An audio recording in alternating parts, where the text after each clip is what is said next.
Well, body image is rooted in psychology because it's part of the human phenomenology to have an image of our bodies in our mind's eye. Like we're aware of what we look like to other people. And there's a strong social directive to be physically presentable. And so we get a sense of how we think we should look, and people give us feedback, and then we carry an image of ourselves. So women women are valued more based on appearance than men. And we know from some of the research about how people couple that appearance is more important to men when in a heterosexual relationship than it is to women.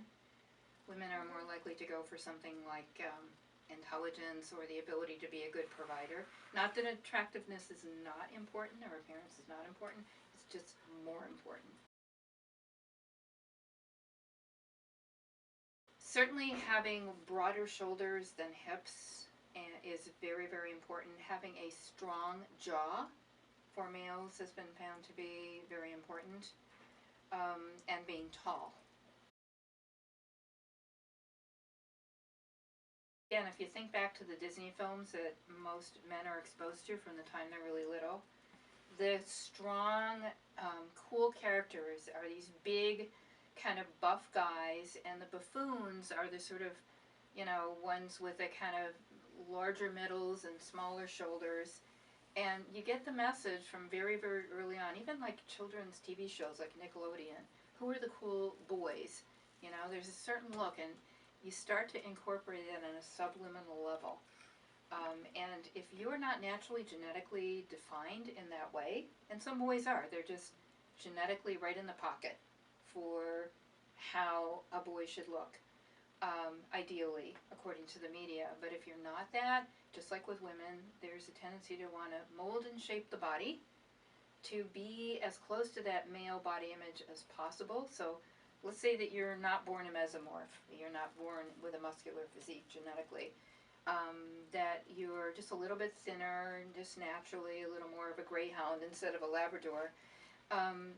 One of the ways you can deal with that is to start lifting weights and going to GNC and buying protein powder and getting into muscle enhancement.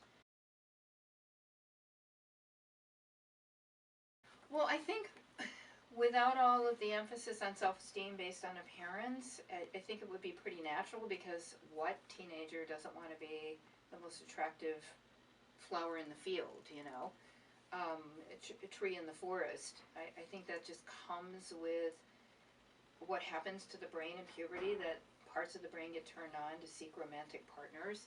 And of course, you're going to want to be attractive, but what's happened, again, with this media exposure thing, is that it becomes way too important in terms of who you want to find as a romantic partner. Too much emphasis on attraction. Too much dismissal or criticism of people that don't fit the ideal body image. So we get increasingly away from diversity of body types for men. It only becomes okay to be that media ideal.